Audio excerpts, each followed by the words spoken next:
Salut tout le monde, on se retrouve aujourd'hui donc pour une nouvelle vidéo qui est la quatrième partie du livre L'imagerie du poney et du cheval.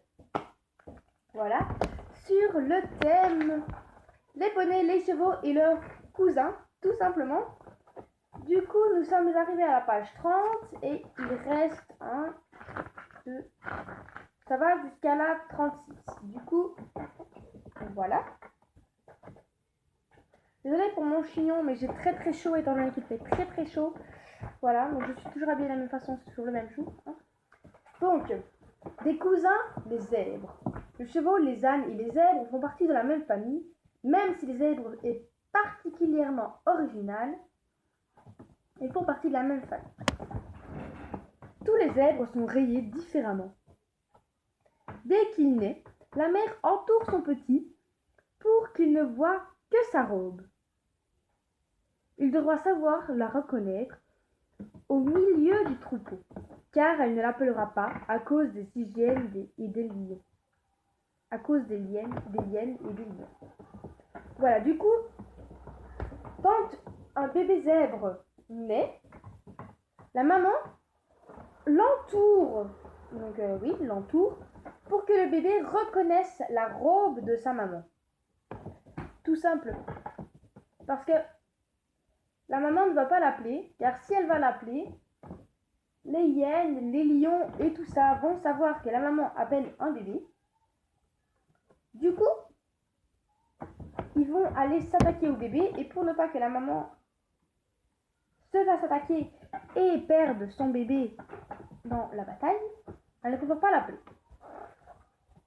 Au combat, ils cherchent parfois à se mordre les jambes avant. Les jambes, c'est nos jambes, sauf que pour les chevaux, c'est les antérieurs, mais ça s'appelle aussi des jambes et non des pattes. Les zèbres peuvent rester 3 jours sans boire.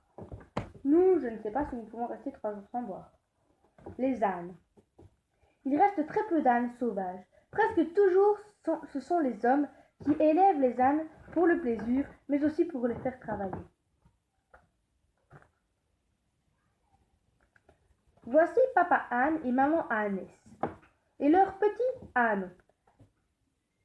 À 2 ans, il sera aussi grand que ses parents. Certains ânes ont comme une croix dessinée sur le dos. Ils peuvent être gris ou marron. Les ânes du Poitou ont des longs poils. Les ânes sauvages ressemblent à la fois à l'âne et au cheval. Ils ne sont plus très nombreux. Certains vivent en Afrique, d'autres en Asie. Désolée pour mon chignon, mais voilà, je suis obligée. Les mulets, je crois que maman fait des crêpes quoi. Ça sent trop bon. Le mulet et le barbe. Les parents de ces animaux ne sont pas de la même race. Le mulet et barbeau ne peuvent pas faire des bébés. Okay. Le petit d'une jument et d'un âne s'appelle un mulet. Si un mâle ou une meule, c'est une femelle. Le mulet c'est un mâle ou une meule c'est une femelle. Le barbeau est plus rare. C'est le bébé d'une ânesse et d'un cheval. Il hennit comme le cheval, tandis que le mulet braie comme l'âne. Donc en fait, le mulet, c'est le mâle. Non, c'est le mulet, c'est une maman cheval, donc une jument, et un papa âne, tandis que le barbeau, c'est le papa cheval, donc étalon étalon parce qu'ongre, ça fait pas de bébé, et la maman ânesse. Voilà. Donc, quand la maman est le cheval, il hennit comme l'âne.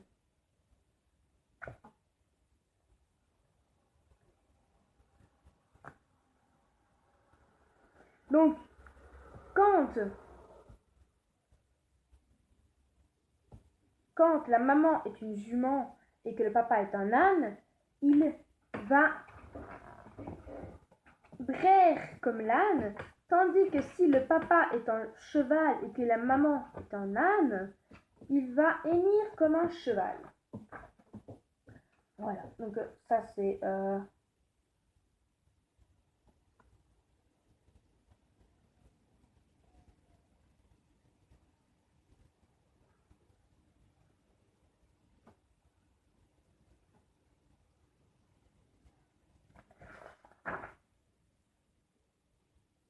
Après on a des devinettes.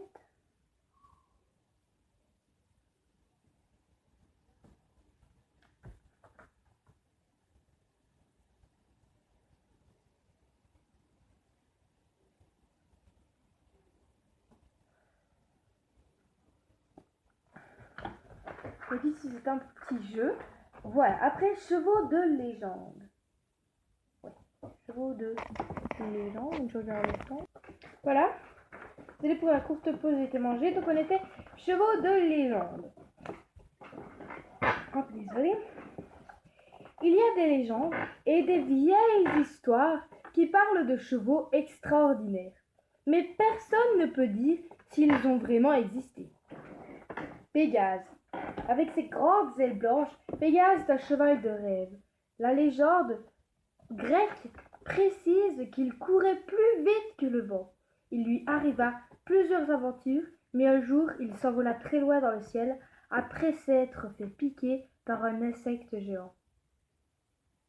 C'est quand même une histoire assez insolite. Maintenant, je ne sais pas si elle est réelle ou fausse. Je ne vais strictement pas le dire. Parce que je ne sais strictement pas si elle est vraie ou pas. Du coup, je ne vais pas dire des préjugés qui sont peut-être faux. Tout simplement. Maintenant, c'est vrai que l'histoire d'un cheval volant qui court déjà plus vite que le vent, mais en plus qui s'est fait piquer par un insecte géant, en plus, c'est un peu bizarre. Le centaure. Les centaures. Quel drôle... Ah oui, pardon. Le Pégase, donc c'est celui-ci. Les centaures. Quelle drôle de créature pour les Grecs. Un centaure ressemble à un homme jusqu'à la taille, mais le reste du corps est celui d'un cheval. On dit que c'étaient des êtres dangereux, sauf Chiron, qui enseignait la musique, la médecine et la chasse. Donc voilà ce que c'est un centaure.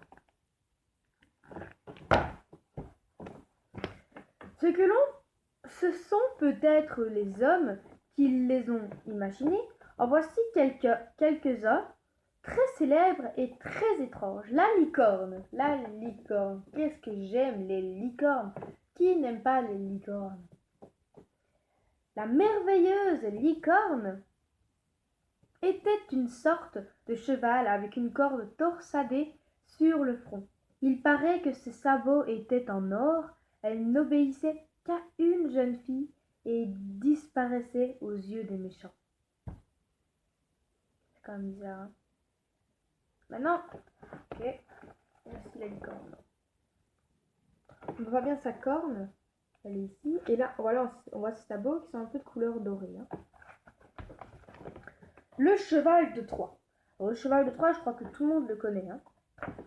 On raconte que pour prendre la ville de Troie, il y a très longtemps, des soldats grecs cachèrent dans un énorme cheval.